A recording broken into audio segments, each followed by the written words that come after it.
Hey y'all, happy Sunday. Cheers. It's 1 o'clock in the afternoon and I was going to go out and do something outside in the grill today. But they're forecasting heat indexes of 3 degrees below hell. I ain't going out there. So we're going to do an easy cook. I looked at my videos already. I don't think I've got one of these on video. So I'm going to do something I haven't got a video on. Hamburger steaks. So you want to need some hamburger. I got some 80-20 chuck here. You get what? 80-20 chuck.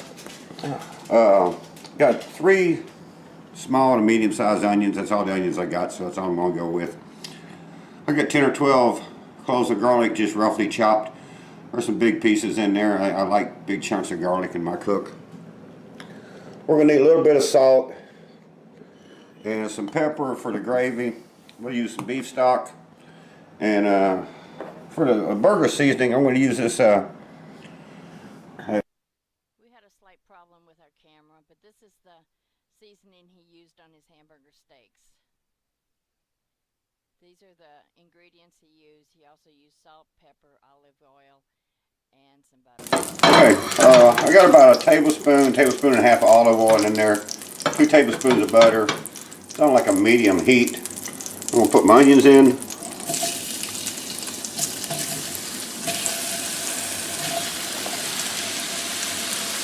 And we're going to hit them with some fresh cracked jack. Open it up a little bit.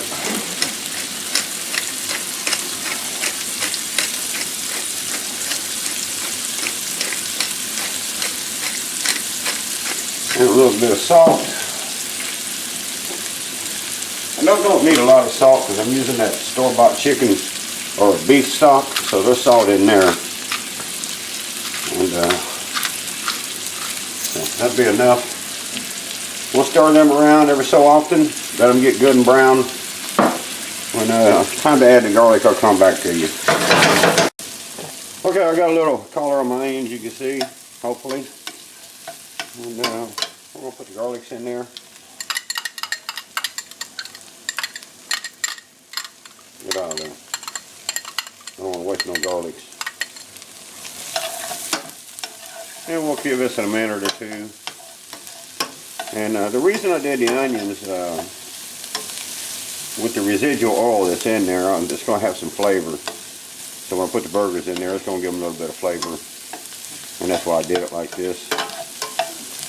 And let me get this onions and garlic finished and we'll be back. Okay, I got my onions and garlic out. That's what they look like. We're just going to let them sit there. And I did season these burgers on both sides with that seasoning.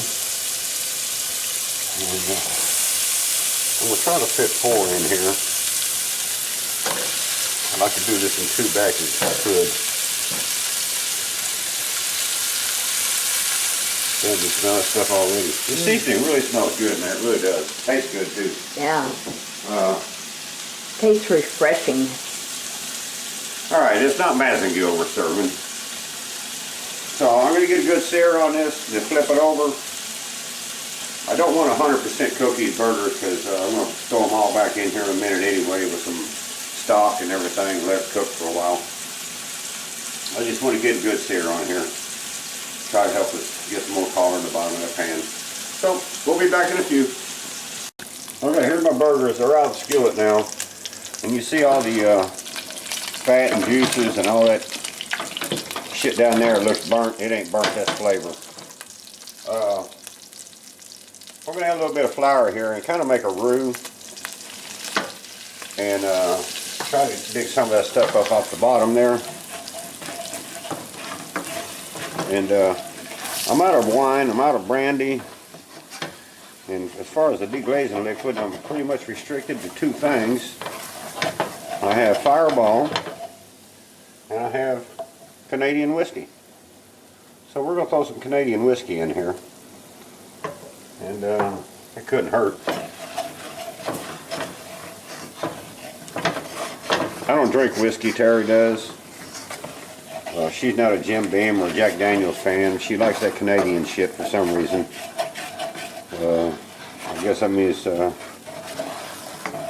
Booger would call her a hoser. I don't know. I don't know. We'll put some more flour in there. So I got quite a bit of stock, so it's going to make a lot of gravy. And I don't think just throwing the stock in there would reduce down enough to thicken the gravy up enough. So I just want to stir this around, get that flour taste out of it. And, let that go for a second while I get the whiskey.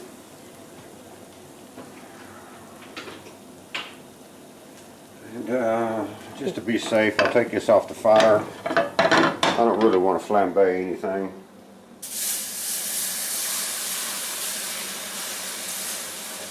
You gotta save Terry a shot. Well, yeah, you better save me some. Put that in there. Get my what's this here sauce. And we'll just dump some what's this here sauce in there. Let me give it a little color.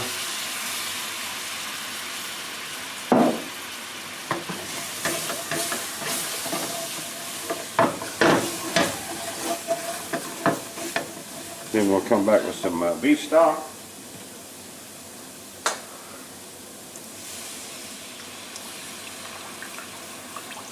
Hopefully that'll be enough to get all that stuff off the bottom.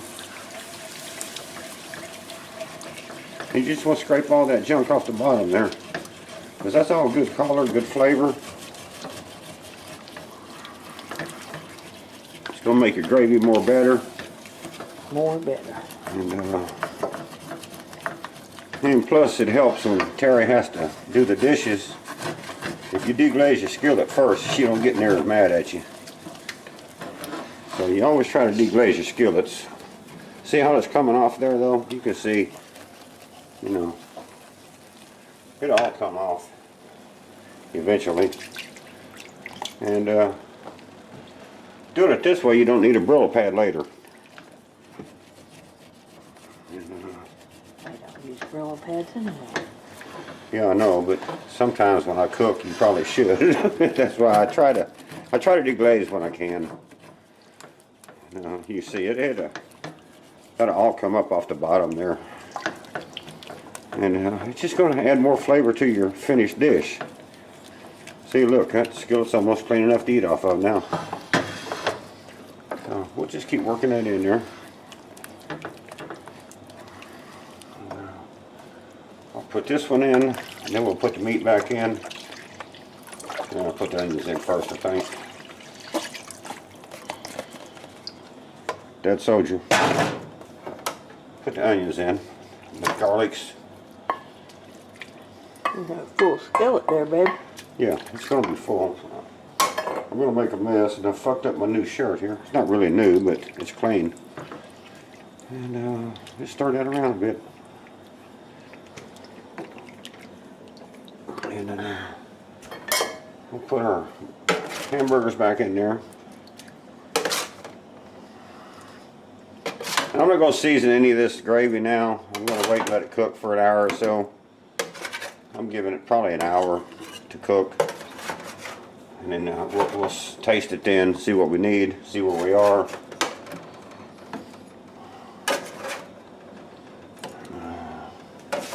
Any juices I got left are going back in there. Not many. We'll put them in anyway.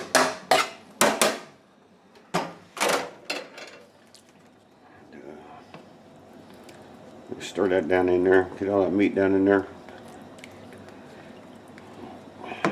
And I'll finish to take this other box of stock. Get your ass down in there, boy. Cooperate. Get in the pool with everybody else. I'm not going to use all of this, but I'm going to use part of it. I want to get this meat as covered as I can.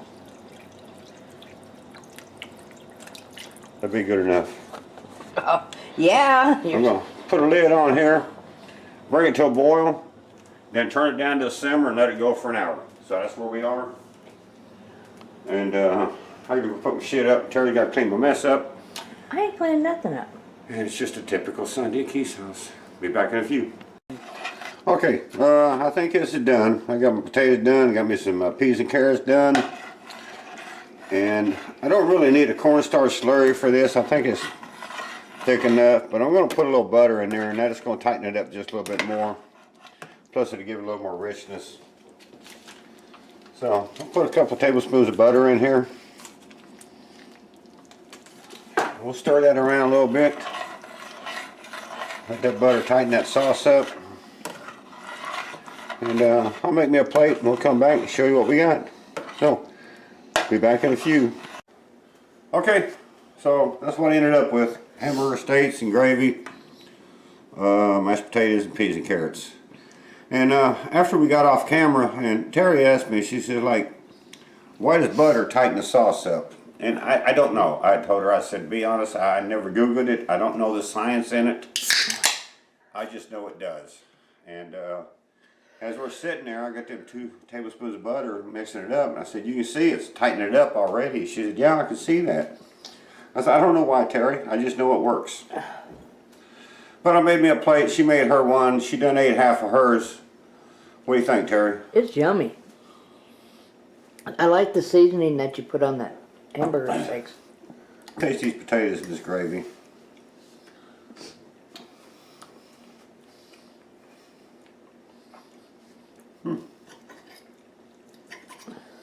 Yeah, I can do that.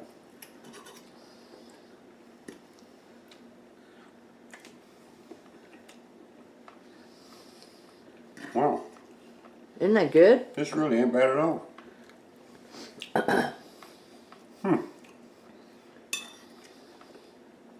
That's what we did today, man.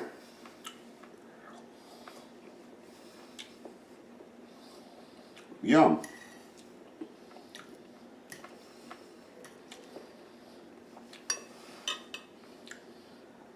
"119 degrees outside today. It's a good day to cook inside. I didn't turn the oven on or nothing, so I just used the burners. Didn't get real hot. Food is yummy. There you go. That's what we did today. Y'all have a good one. And we'll see you next time. I gotta go eat. Bye.